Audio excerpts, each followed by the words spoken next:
घमंडी ससुराल की। रमा को शादी के बाद भी पढ़ाई लिखाई का बड़ा ही शौक था। वो टीचर बनना चाहती थी। रमा का ससुराल शहर के सबसे अमीर घरों में से एक था, पर साथ ही उसके ससुराल वालों को अपने बिजनेस और पैसों का बड़ा ही घमंड था। शादी के कुछ वक्त बाद रमा अपनी सास के पास अपनी नौकरी की बात करने जाती है। अरे रमा, तू यहाँ? क्या हुआ? सब ठीक तो है ना? जी मम्मी जी, सब ठीक है। मम्मी जी, आपसे कुछ बात करनी थी। अरे रमा, अब तू बात करने को भी पूछेगी क्या? बोल पगली, जो भी बोलना है। मम्मी जी, अब तो शादी को काफी समय भी हो गया है और घर में सभी काम के लिए नौकर लगे हैं। मैं सारा दिन घर पर बोर हो जाती हूँ मम्मी जी। मैं नौकरी करना चाहती हूँ। अरे, ये क्या बोल रही है तू? नौकरी? क्या कमी है तुझे रमा? तुझे पता नहीं, हमारा बिजनेस शहर का सबसे बड़ा बिजनेस है और तू नौकरी की बात कर रही है। लोग क्या सोचेंगे कि इतना बड़ा बिजनेस, इतना पैसा होने का भी क्या मतलब, जब घर की बहू को भी नौकरी करके खुद का खर्चा उठाना पड़ रहा है। नहीं रमा, तू बिल्कुल नौकरी नहीं करेगी। पर माँ जी, मैं टीचर बनना चाहती हूँ। पागल हो गई है बहू? इतने बड़े बिजनेसमैन की पत्नी और बहू टीचर? देख रमा, तुझे पैसे चाहिए तो मैं तुझे देती हूँ, पर ये नौकरी की बात तू अपने दिमाग से निकाल दे। और जो सारा दिन वो किताबें पढ़ के तू अपना दिमाग खराब कर रही है ना, उसे भी दूर फेंक दे। मम्मी जी, पर समझिए तो। रमा देख, अगर तुझे यही बात करनी है तो चली जा यहाँ से, वरना मैं आज तुझे राहुल से बोल के तेरे मायके वापस भिजवा दूंगी, फिर वहीं गरीबों की जिंदगी में सड़ना। रमा छोटा दिल करके वहाँ से चुपचाप अपने कमरे में वापस चली जाती है। कुछ वक्त बाद रमा का पति राहुल कमरे में आता है। अरे रमा, क्या हुआ? इतना शांत क्यों हो आज? क्या हुआ? मैडम को शॉपिंग पे जाना है क्या? नहीं जी, बस यूं ही। अरे बोलो भी रमा, तुम्हारा यूं शांत रहना मुझे अच्छा नहीं लगता।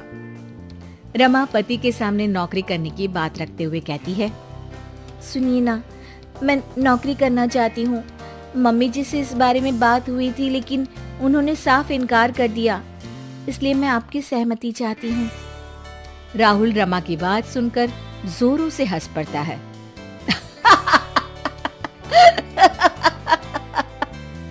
अरे रमा, तुम पागल तो नहीं हो गई हो? तुम्हें नौकरी करनी है। क्या कमी है तुम्हें? तुम्हें शॉपिंग पर जाना है तो मेरा क्रेडिट कार्ड लेकर जाओ। और वैसे भी तुम एक अमीर बिजनेसमैन की पत्नी हो, तुम भी ना रमा। रमा राहुल के सामने नौकरी करने की जिद करती है।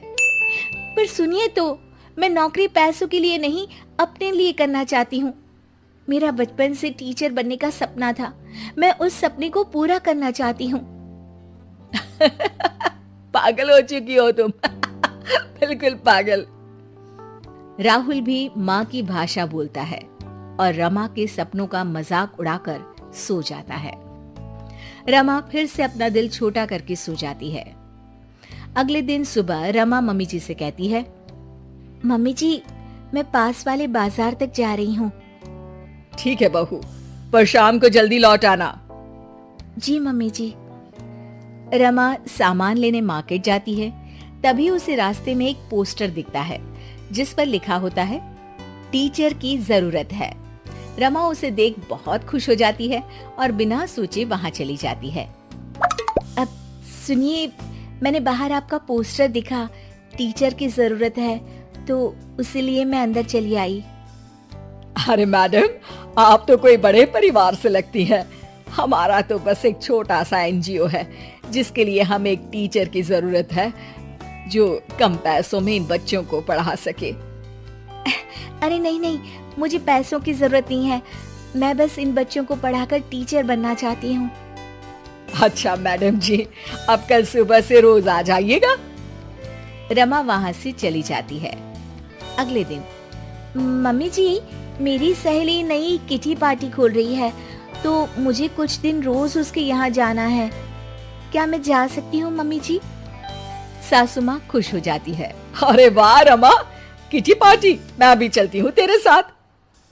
सासू माँ के साथ चलने की बात सुन रमा डर जाती है। जी जी जी जी माँ जी, वहाँ कोई आपकी उम्र का नहीं होगा, आप वहाँ बोर हो जाएंगी।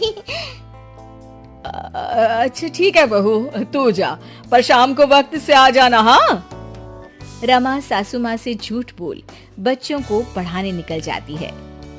वक्त बीतता चला जाता है और कई दिनों तक यही सिलसिला चलता रहता है। एक दिन अचानक, अरे ये रमा के कमरे में कॉपी और पेन, ये तो बच्चों की कॉपी लगती है। रमा, ओ रमा, तेरे कमरे में ये बच्चों की कॉपी और पेन कहाँ से आया? रमा डरती हुई वहां आती है। जी जी मम्मी जी, वो बुक ना शायद मेरी सहेली के बच्चों ने रख दी होगी, तभी आज बैग खोलते वक्त यहीं रह गई। सासू माँ रमा की बात सुन शक में आ जाती है। अगले दिन जब रमा घर से बच्चों को पढ़ाने निकलती है तो सासू माँ रमा का पीछा करती है। अचानक सासू माँ रमा को स्कूल में रंगे हाथों पकड़ लेती है। ओह माय गॉड, तो ये थी तेरी किटी पार्टी। मेरे तो करम ही फूट गए जो ऐसी बहू मिली। क्या मुंह दिखाएंगे हम दुनिया वालों को जब उनको ये बात पता चलेगी कि इतने बड़े बिजनेसमैन घर की बहू छुप के यहाँ नौकरी कर रही है। ओह गॉड, ये सब देखने से पहले मैं मर क्यों नहीं गई? तूने तो हमारा नाम ही डुबो दिया। चल घर, अभी बताती हूँ तुझे। सासू माँ गुस्से में रमा को घर ले ही जा रही होती है कि तभी वहाँ स्कूल का मैनेजर आ जाता है और रमा से कहता है, मैडम जी, आपका बहुत बहुत धन्यवाद। आज आपकी वजह से हमारे एनजीओ के बच्चों ने शहर में टॉप कर हमारे एनजीओ का नाम रोशन किया है। आपका शुक्रिया मैडम जी। इतने अमीर परिवार से होने के बावजूद भी आपने बिना पैसों के इन बच्चों को पढ़ाया। जब तक आप जैसे लोग इस दुनिया में हैं, कोई गरीब का बच्चा पढ़ाई में पीछे नहीं रहेगा। मैनेजर की बातें सुन सासू माँ का रमा के प्रति दिल पिघल जाता है और वो रमा से कहती है, बहू, तू कल से रोज इन बच्चों को पढ़ाने जा सकती है, पर साथ ही इन बच्चों के लिए नए कपड़े और किताबें भी ले जाना। इन बच्चों की पढ़ाई में कोई कमी नहीं होनी चाहिए। सासू माँ की बातें सुन रमा खुश हो जाती है और फिर से बच्चों को पढ़ाने में लग जाती है, पर अब छुपाकर नहीं, खुलेआम।